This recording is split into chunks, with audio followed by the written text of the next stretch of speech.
Romualdez ligtas sa listahang inilabas ni Pangulong Bongbong Marcos kaugnay sa ninakaw na bilyong-bilyong halaga sa pondo ng flood control. PBBM sinagip ang kanyang pinsan sa gitna ng kontrobersya ng flood control scandal. Pero bago ang lahat, kung hindi pa kayo nakapag-subscribe sa channel na ito, please do subscribe para mas maging updated pa kayo sa mga susunod kong mga videos.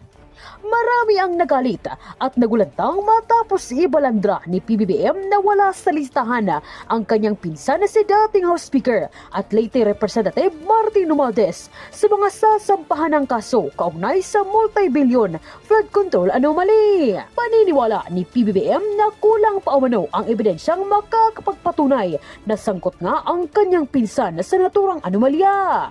Narito ang hayagang pangdidepensa ni PBBM. Sir, one more point on your presentation.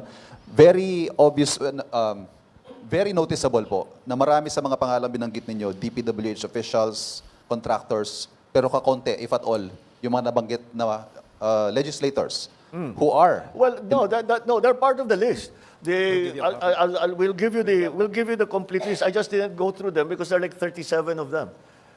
So you'll get, as I said, you'll get a briefer, which will give you more detail on all of the things that I've said today. Is the speaker included, former speaker included in the list, sir?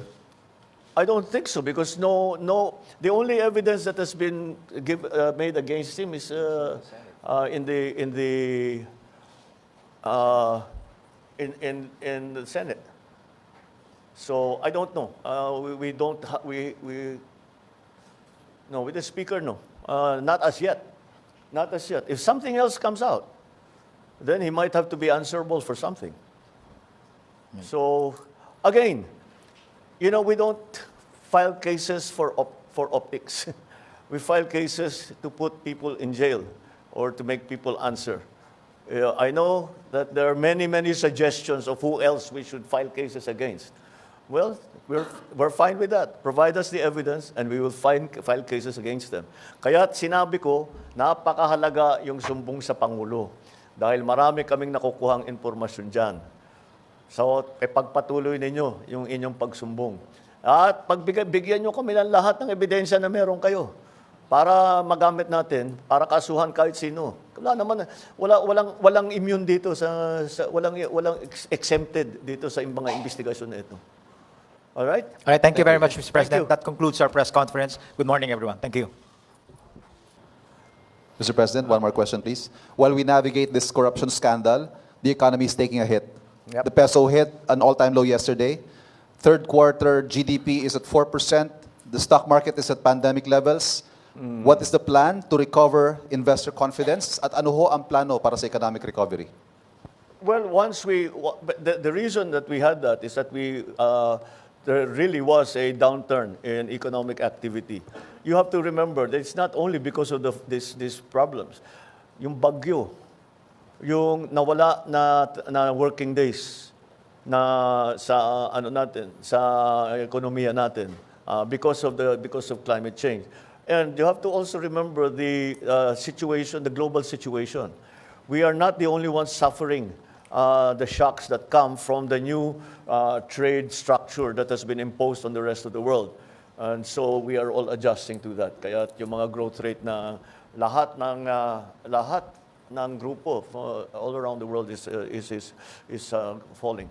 But marami tayong measures na ginawa because the public spending now will be increased and to make sure that by the end of the year that the levels of public spending are according to our original plan.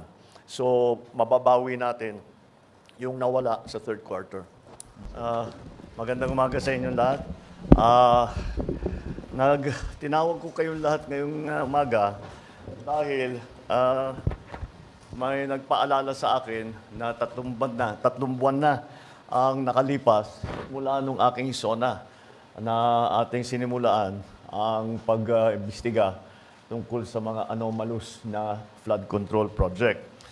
Kaya't ito ay ang aking report sa taong bayan kung ano na ang mga pangyayari mula nung SONA ko at kung ano na ang ginagawa. Dahil, siyempre, marami dito sa ating ginagawa ay hindi na isa sa publiko. At kaya't nagtatanong ang tao, ano na ba nangyari mula nung SONA? Kaya't isa-isay natin at I will just go through the main points and we will provide you with a briefer with a more detailed explanation after the press conference. No? Meron naman tayong prepare na mas detalyado dito sa aking sasabihin ngayon. So, mula nung matapos ng 2 linggo, mula ng SONA, binuksan na natin yung sumbong sa Pangulo website para makareport ang taong bayan na diretso sa akin.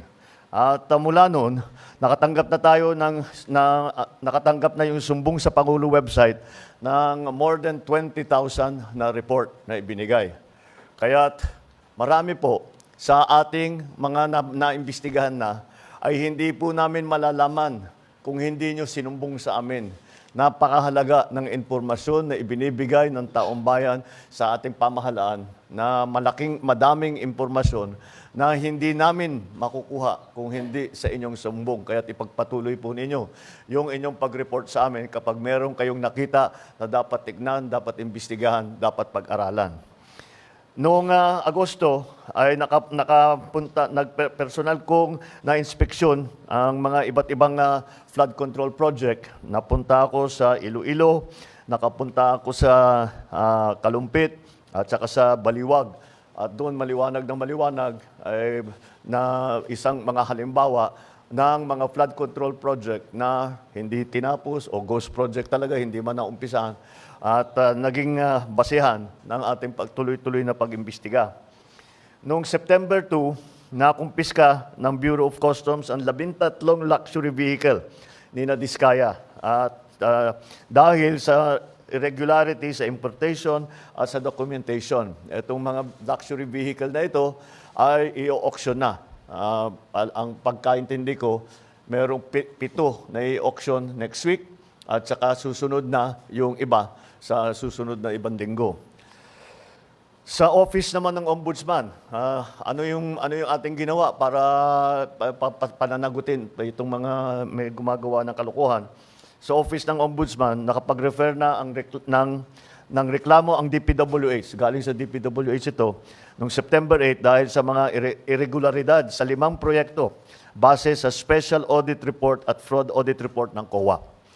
Mula sa ahensya ng DPWH First District Engineering Office, ang mga sangkot dito, sina Henry Alcantara, Bryce Hernandez, JP Mendoza, Paul J. Sunduya. Ang mga kinatawan naman sa mga kontratista ang kasabot nila ay sa St. Timothy Construction, Wawaw Builders, at saka Sims Construction Trading. Lahat ng mga pangalan na yan, matagal na nating naririnig. At ngayon ay sila ay napatunayan, nakasabwat dito sa mga ginagawa, sa mga flood control project na hindi tama ang pagka-bid, hindi tama ang pagkakontrata, hindi tama ang pagka-implementasyon, hindi tama ang pagbayad.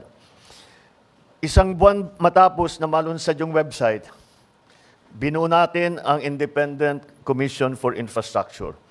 Dahil nalaman natin matindi ang sistema ng korupsyon, hindi lang sa flood control project, kundi pati rin sa ibang proyektong pang-infrastruktura ng gobyerno, kaya ginawa po natin yung ICI. Yung ICI na yan ay para imbestigahan lahat ng infrastructure projects na kailangan tignan dahil may question kung tama ba ang pagkagawa. At ipapagpatuloy ng ICI yung kanilang na tuloy-tuloy naman ang trabaho ng ICI. Kung maalala ninyo, ICI is investigative. So tuloy-tuloy ang kanilang investigasyon. Kung ano yung finding nila sa investigasyon nila, ipinapasa nila sa DOJ at saka sa Ombudsman. Sa parehong araw, nagsampa ng kaso ang DPWH sa Ombudsman laban sa 20 opisyal ng DPWH ng Bulacan First District Engineering Office at 5 pribadong individual dahil sa paglabag sa Anti-Graft and Corruption Practices and Corrupt Practices Act, Revised Penal Code at Government Procurement Reform Act, Kasama dyan si Henry Alcantara, Bryce Hernandez, JP Mendoza, at ang mag-asawang Diskaya. Mula naman noong September 15 hanggang November 5, ang Anti-Money Laundering Council, yung AMLAC, ay nakakuha ng 7 freeze order mula sa Court of Appeals. Saklaw ng freeze order na ito ang kabuuang halaga ng 6.3 billion pesos.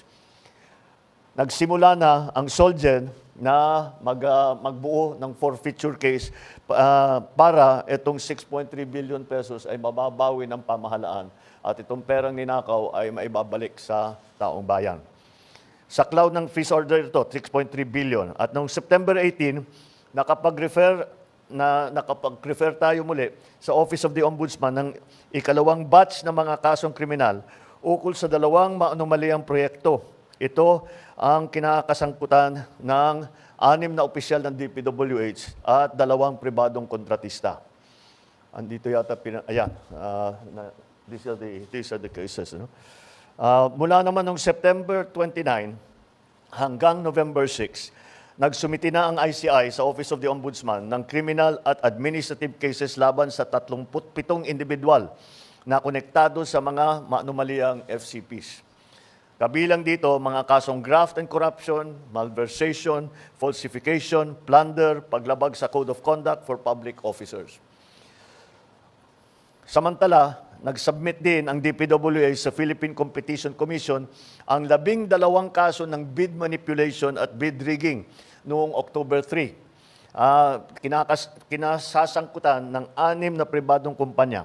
Dito pa lang sa mga kasong ito, makakabawi tayo ng 3 hanggang 5 bilyong piso ang penalty na pag sinama-sama natin lahat ng penalty ng lahat ng kaso ng mga bid rigging so far, baka meron pang idadagdag yan, sa kasalukuyan pa lang yan, ay makakabawi tayo ng 3 to 5 billion pesos in terms of fines.